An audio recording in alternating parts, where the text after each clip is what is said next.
Proposals in this bill, let me remind members, let me remind Darren in particular, are far, far less restrictive than the proposals that his party and his ministers advocated right through the Tobacco Product Directive procedure. Had your ministers succeeded, as I hope that they had, then e-cigarettes would only be available as a medicine.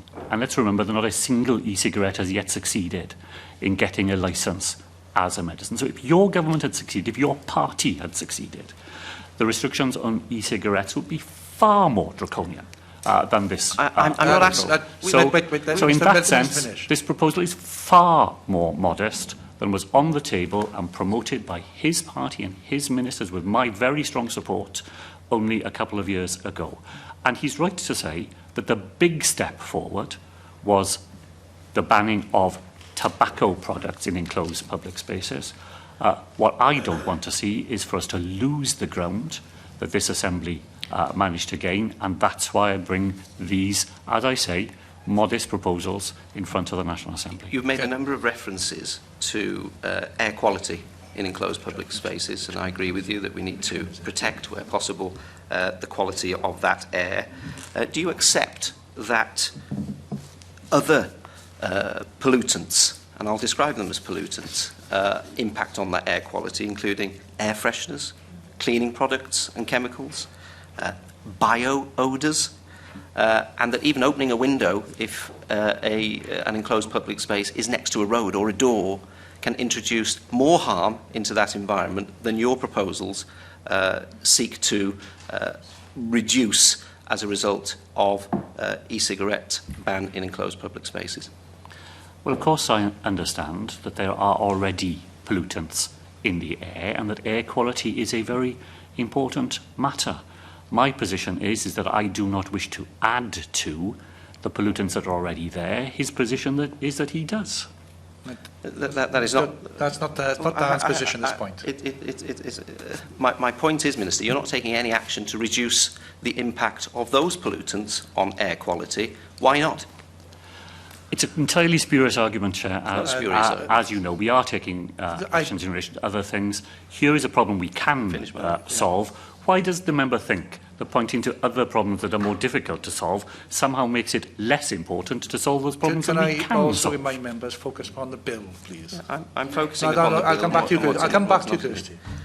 Can I also ask, you've mentioned this issue of normalising smoking, and I would not wish to normalise smoking either. But do you accept that the evidence suggests that smoking prevalence is declining as a result of increasing use of e-cigarettes?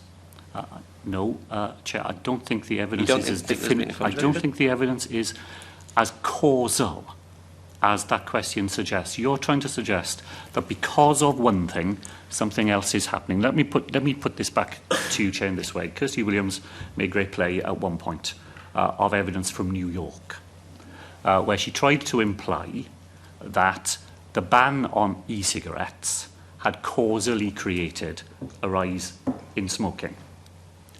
Now smoking, the latest prevalence rates of smoking in New York have gone down again, despite the ban on e-cigarettes. Now people who are in her position want to argue causally that they've gone down because e-cigarettes are there. She wasn't right in her first suggestion. It wouldn't be right to argue causally that connection in the second either. There may be an association, and that's why this bill doesn't do anything to stop e-cigarettes being used for harm reduction purposes. But the idea that there is a causal connection between the use of e-cigarettes and smoking prevalence levels is absolutely not established. Okay. Final point. Yes, final point. Children. We're all concerned about not wanting to promote the use of these products or other products amongst children, particularly where any addiction to any substance is concerned. But do you accept that the action which has been taken at a UK level to ban the sale of e-cigarettes to under 18s is the most important action that could have been taken, and that given that you supported that ban, we should await the evidence as a result of that ban's commencement on the 1st of October before we rush headlong into taking action in respect of e-cigarettes, which may actually result in more people being put at harm of smoking and at risk of smoking tobacco rather than using e-cigarettes, given that the evidence suggests that they're 95% less harmful than smoking tobacco. Well, let me start by agreeing with the first point that Darren made. I'm very pleased that we have moved at a UK level to ban the sale of e-cigarettes to people under the age of 18 from the 1st of October this year, and I agree that that is an important step forward. Do I agree with him that we should wait to see whether children are being harmed before we take action? Certainly not. My position is... I didn't say that. With respect, I didn't say that. Well, I said wait to see the impact of that. Yeah, well, the impact could be, and I think plausibly could be, that children will be harmed as a result of the renormalisation and gateway effect of e-cigarettes. He wants to wait to see whether children have been harmed and then act on it. No, I don't. That is not well, that will be the effect, I believe, of his... I'm not trying to make an attacking point here. I'm just trying to say there's two ways of thinking about this. You take Darren's point of view, which is wait to see what happens, and then if harm is happening, act to try and diminish it. Or you take my point of view, which is the evidence says that harm very plausibly could happen, and therefore you should act now to prevent it. If the evidence in future crystallised around the arguments that harm wasn't a genuine possibility, we would think again.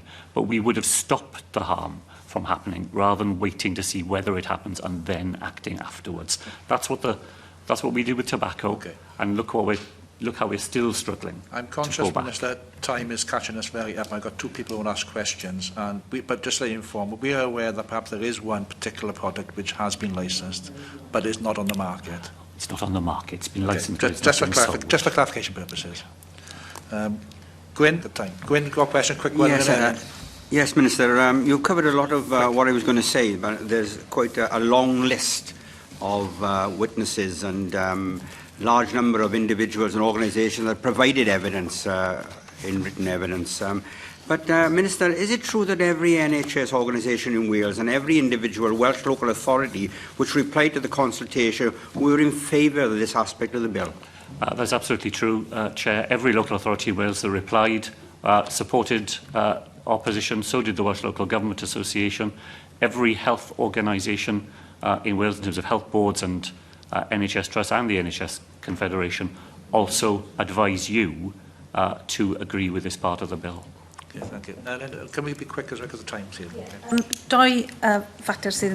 Two matters that haven't been mentioned up until now. Differently to you, Minister, I see some value to what Professor Linda Board said in the last committee meeting, where she said that tobacco should be treated differently to e-cigarettes. And in that context, have you given any consideration to placing on the face of the bill specific places where the use of e-cigarettes should be prohibited rather than every public place? So considering specific locations, they could be public transport, places that sell food and drink, so that it's more specific and then treats the two things differently. And then another matter that we haven't discussed in this place, and even if this legislation were to pass as it currently stands, to all intents and purposes, e-cigarettes and cigarettes would be treated differently, still treated differently in Wales in terms of how they're displayed for sale, because at the moment cigarettes aren't displayed for sale, but e-cigarettes, even if this bill were to pass, they would still be able to be sold in places, very specific places and very evident places in shops, and we know that that happens at present. So have you considered at all considering an element of change of public display in shops for e-cigarettes and placing them in the same category then as tobacco? Well, thank you very much to Eileen Jones for those questions.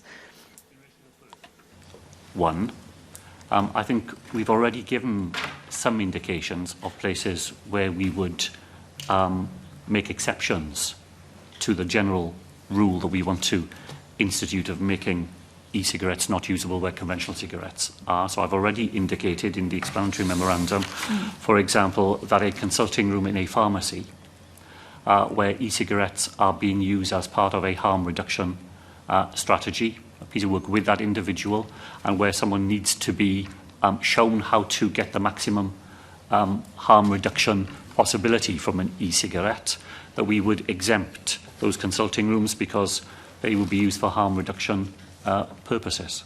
I've already said as well that where e-cigarettes are being used on a film set in place of a conventional cigarette for artistic purposes, that we'd exempt that setting as well.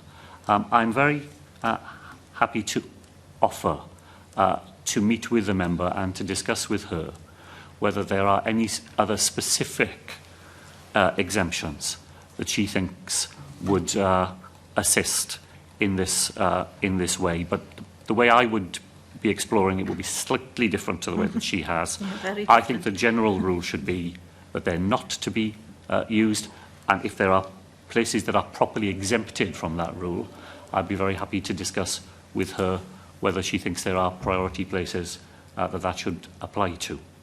In relation to her second point, the point of sale, I'm very keen to listen to what the committee concludes on that. I'm very attracted to the case that she makes. The things that I would need to learn from the committee is how you think we would address the three tests, which I always have to answer when I'm being asked this by you, which is, first of all, is it within competence? Or does that get captured by consumer protection, which is not devolved to Wales, which does very specifically say in the 2006 Act, including the sale and supply of goods to customers. Is there a way around the competence issue? Are we satisfied that in human rights terms that we're not trespassing on the ability of the person providing the service in that way? But if your advice to me is that those problems are addressable, I will be very keen to look at the issue that the member has raised. Thank you, Minister. I'm very conscious of the time. We've overstepped the mark. On